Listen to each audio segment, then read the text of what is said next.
In the mid-1950s, an American scientist spent weeks collecting bone fragments from a narrow limestone cave in the far southwest corner of Australia. Most of it he catalogued as fossil kangaroo material routine, unglamorous fieldwork, the kind that never makes headlines. The trays went into storage at a museum in Perth. They sat there for years. Then a museum paleontologist, sorting back through those same trays of kangaroo teeth, found one that didn't belong. It wasn't a kangaroo's, it was human. That single overlooked tooth missed once, and only caught the second time someone looked closely ended up forcing scientists to tear up the timeline of human history on an entire continent and start again. It would take nearly 5 more decades, and dating technology that didn't even exist yet, before researchers could agree on exactly how old that tooth and the cave it came from actually was. Parts of that argument are still unfolding today, in laboratories, not campfire stories. The cave is called Devil's Lair, and despite what the name suggests, nothing supernatural has ever been recorded here. What has been found is stranger than that. Solid proof that people were lighting fires, in this exact room, tens of thousands of years before the first pyramid was built, before farming existed anywhere on planet Earth. If you're new here, welcome to Hidden Origins. We unearth Australia's unknown, the caves, the sacred sites, the geological formations, and the discoveries that quietly rewrote what science thought it knew about this continent's past. No invented ghost stories, no exaggeration, just what the evidence actually shows and why it matters. If that's your kind of rabbit hole, subscribe now, because this is one of the strangest, best documented cases we've covered yet. To understand why Devil's Lair matters, you first have to understand how unimpressive it looks. This is not a cathedral cave. There are no towering stalactite galleries here, no underground lakes lit up for tourists. A short drive from the show caves that draw visitors to the Margaret River region, Jewel Cave, Mammoth Cave, Ingilgi Cave. Each one open to the public, with walkways and guided tours. Devil's Lair sits behind a locked steel gate inside Leeuwin-Naturaliste National Park, about 20 kilometres north of Cape Leeuwin, the headland where the Indian and Southern Oceans meet. It is a single chamber. Its floor covers roughly 200 square metres, smaller than a basketball court. Step inside, and it's cool, damp, and almost entirely silent. No crowds, no lighting rigs, no path. Access is by permit only, mostly limited to researchers and to the Aboriginal custodians of this country. There was never meant to be a gift shop here. The cave is a product of deep time, working slowly and patiently over the past 1 to 2 million years.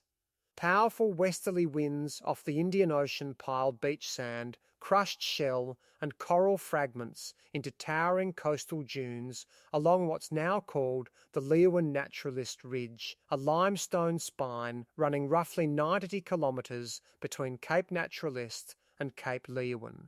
Rain, slightly acidic from the carbon dioxide it absorbs from the air, dissolved tiny amounts of that shell and coral, then redeposited it as natural cement, gluing the loose dune sand into solid rock, a soft porous limestone geologists call Aeolian calcarenite.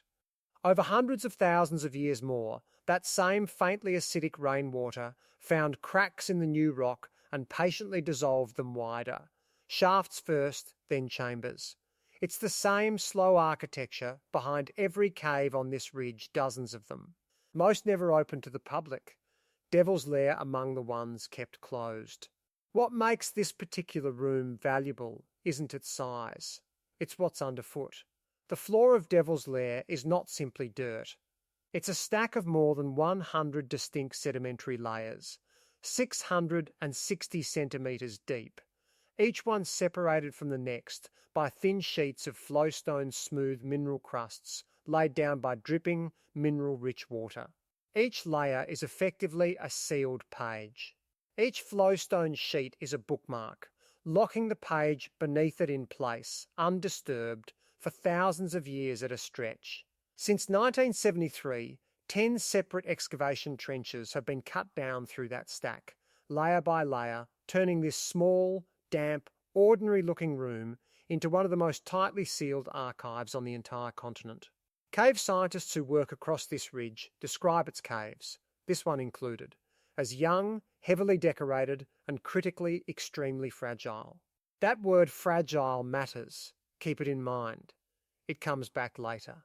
Long before any scientist set foot here, this land had a name, and this cave already held a place inside a far older understanding of the world. This stretch of Australia's southwest tip is Wadandi country, sometimes spelled Wardandi, one of 14 dialect groups within the wider Noongar nation, whose people are recognised as the traditional custodians of roughly 200,000 square kilometres of southwestern Western Australia, one of the largest Aboriginal cultural blocks on the continent. Noongar seasonal knowledge divides the year not into 4 seasons, but 6 Barak, Banuru, Jeren, Makuru, Jilba, and Kumbarung, a calendar built from close. Sustained observation of this exact landscape, refined over an almost unimaginable span of time. The caves of this ridge, Devil's Lair among them, are known to the Wadandi people by a name of their own, Ngala Mia. In Wadandi understanding, caves like this were never simply holes in rock. They are woven into the dreaming, into songlines that cross this landscape. Caves, in Wadandi belief, are resting places, where the spirits of ancestors travel on to Curranup, the place where the sea meets the sky. It is, in the plainest possible translation, something close to heaven. That belief carries a weight that has nothing to do with fear, and everything to do with respect. A cave like this was never something to wander into carelessly. It was, and for Wadandi people today still is, a place that holds the presence of those who came before, and demands care in return.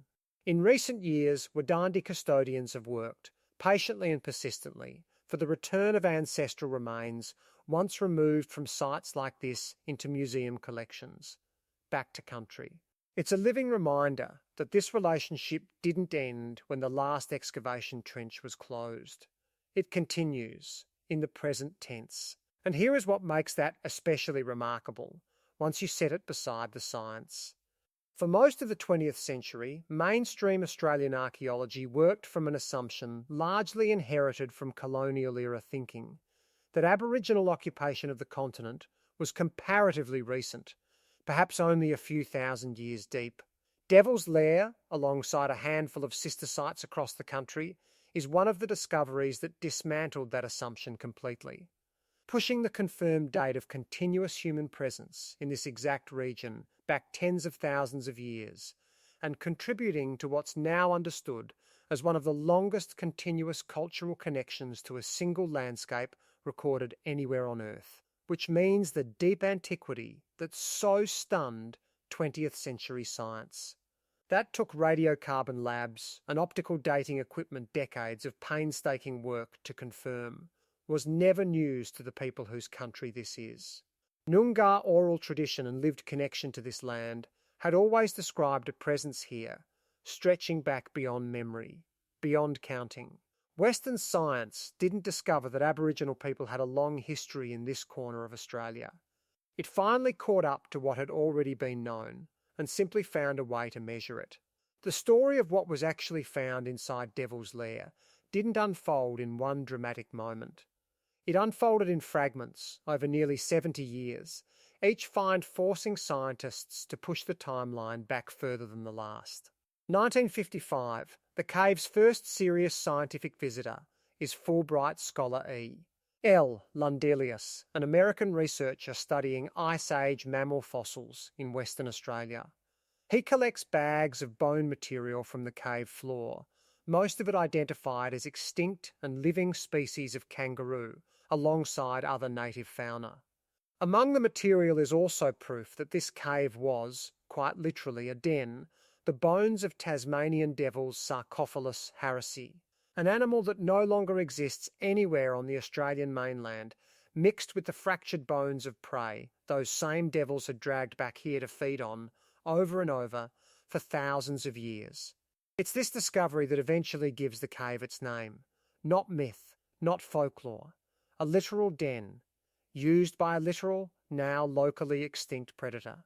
Through the 1960s, Western Australian Museum paleontologist Duncan Merrilees is reviewing those same collected specimens, sorting kangaroo teeth, when one tooth in the tray stops him cold. It's human. In that same batch of material is a fragment of Baler shell, a large marine shell, hinting that whoever left it here had some connection to the coast, several kilometres away. It's the first solid clue that people, not only animals, had used this cave. Merrilees pushes for a full excavation. Early radiocarbon testing on material near the surface returns a date of roughly 14,000 years. But the deposit beneath that dated layer keeps going, far deeper, into sediment nobody has tested yet. 1970 to 1973. Archaeologist Charles Dortch takes up a post at the Western Australian Museum and almost immediately heads into the field at Devil's Lair. A salvage excavation in 1972 is followed, in 1973, by the start of systematic, trench-by-trench digging that will continue for decades, joined over the years by volunteers, students and fellow researchers, including a young archaeologist named Jane Baum, who began her own long career on this exact dig. Dortch and Merrilees published their landmark paper on the site that same year, formally announcing Pleistocene-age human occupation to the wider scientific world. Through the 1970s, excavators recover thousands of stone flakes and scrapers, and, more strikingly, bone points, tools carefully shaped and sharpened from animal bone.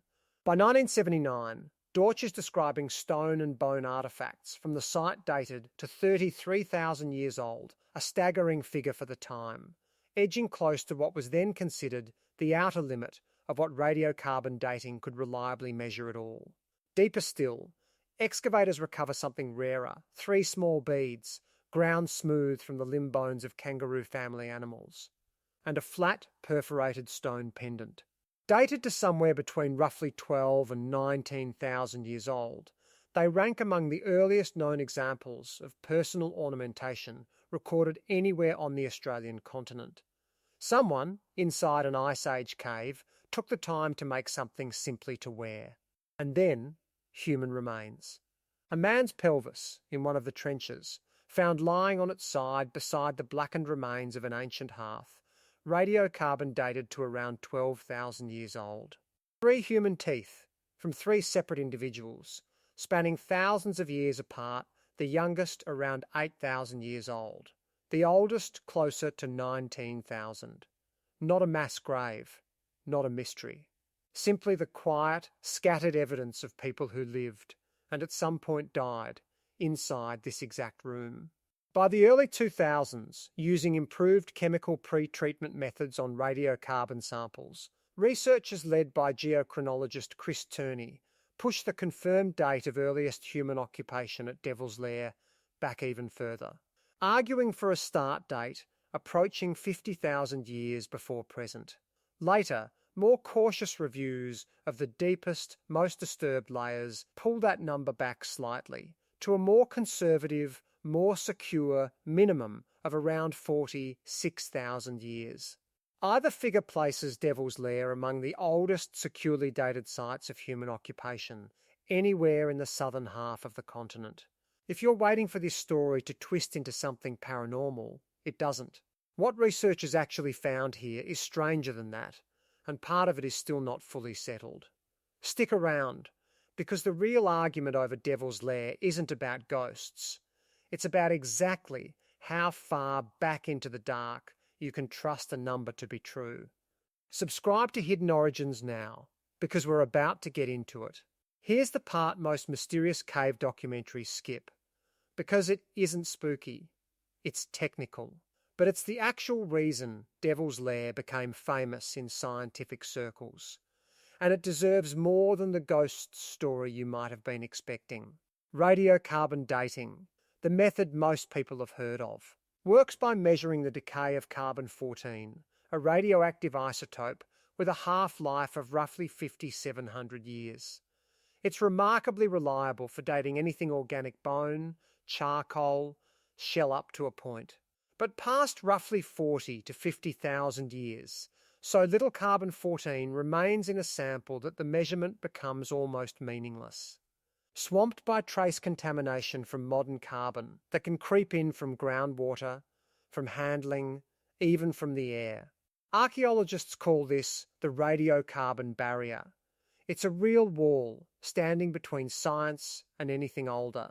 To get past that wall, researchers turned to a completely different kind of clock, thermoluminescence, and optically stimulated luminescence dating. Instead of measuring decaying carbon in organic remains, these techniques measure something else entirely: the faint electrical charge that slowly builds inside individual grains of quartz or feldspar sand, generated by natural background radiation in the surrounding rock and soil. That charge only resets to zero when a grain is exposed to intense heat or direct sunlight. Bury the grain in total darkness, and the charge starts building again, like a stopwatch that only starts once the lights go out. Measure the charge carefully, and you can calculate how long it's been since that particular grain last saw daylight. Scientists ran both methods side by side, not just at Devil's Lair, but at early sites right across the country Lake Mungo in New South Wales. Malacanunga 2 in Arnhem Land, now more widely known as Majidbebi 1 method biological, tracking decaying carbon in ancient hearths, one mineral, tracking light-starved sand grains in the surrounding sediment. When two entirely independent dating systems, built on completely different physics, arrive at similar answers, that agreement is what gives a date real scientific weight. It's also what turned this from a single, isolated, easy-to-dismiss claim into a continent-wide pattern too consistent to ignore. And largely, the two methods did agree, converging on a picture of human presence stretching back tens of thousands of years, evidence solid enough to force archaeology to genuinely rewrite how early people were believed to have spread across the whole of Australia. But largely agree isn't the same as no argument at all.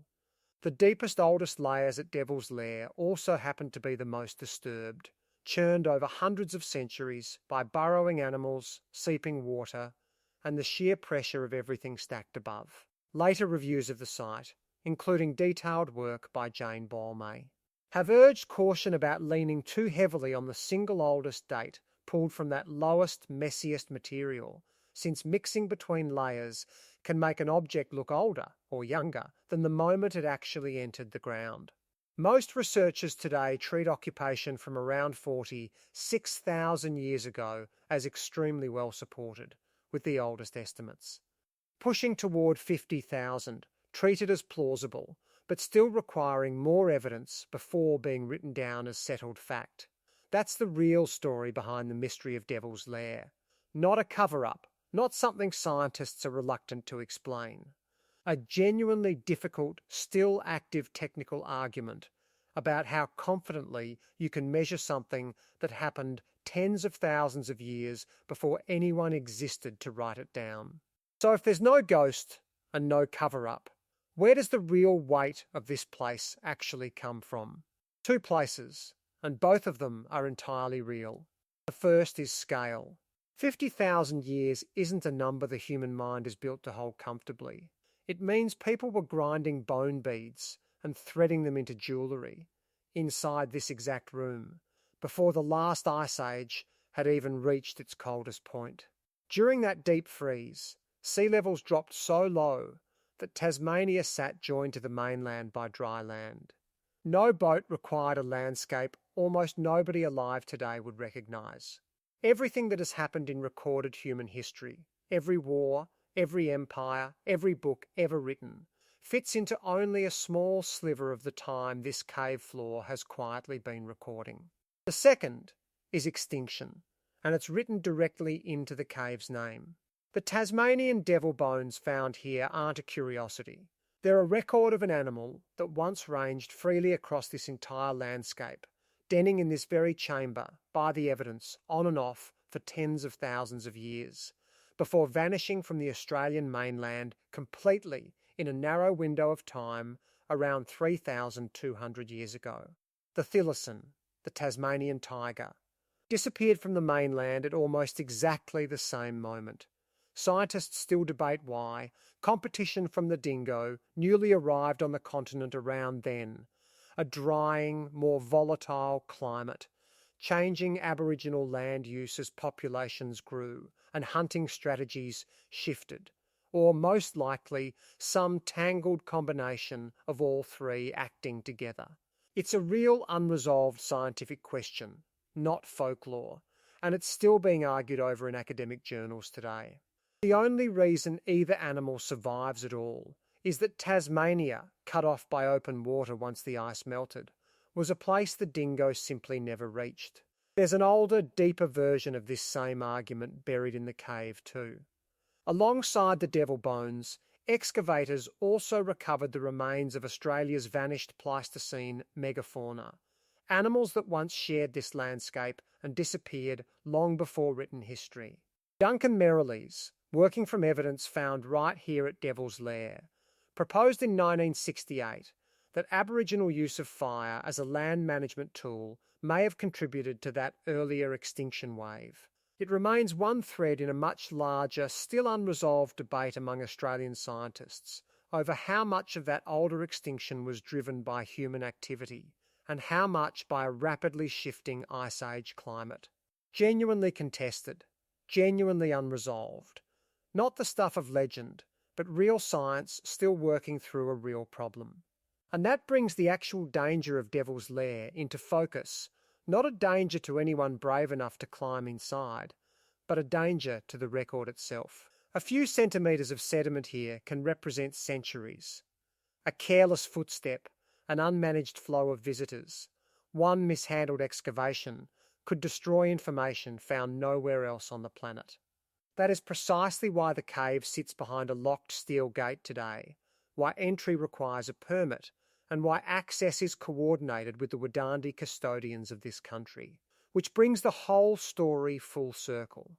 Modern heritage science looked at this cave and concluded, this is fragile, this is irreplaceable, this must be protected from casual disturbance. The Wadandi people reached a strikingly similar conclusion tens of thousands of years earlier, through an entirely different framework, not data and dating labs, but dreaming and songline, and arrived at the same practical instruction. This place holds the dead, and it deserves to be treated with care. Two completely different systems of knowledge, arriving at the same warning, from opposite directions. A cave the size of a suburban living room. A name that sounds like superstition, but turns out to be a literal paleontological fact. A single overlooked tooth that ended up rewriting how long people have called this stretch of Australia home. That's the real story of Devil's Lair. No invented monsters required, because the true version was already strange enough. What it leaves behind is a quiet kind of argument between two ways of knowing the past, one carried in songlines and dreaming stories passed down for tens of thousands of years. The other built from radiocarbon labs and grains of ancient sand that somehow, from completely different directions, arrived at the very same place. So we'll leave you with this. How many more sealed floors like this one are still sitting beneath the Australian continent right now, holding a history nobody has read yet? Let us know what you think down in the comments. And if you want more of Australia's hidden past unearthed properly, subscribe to Hidden Origins. We'll see you in the next one.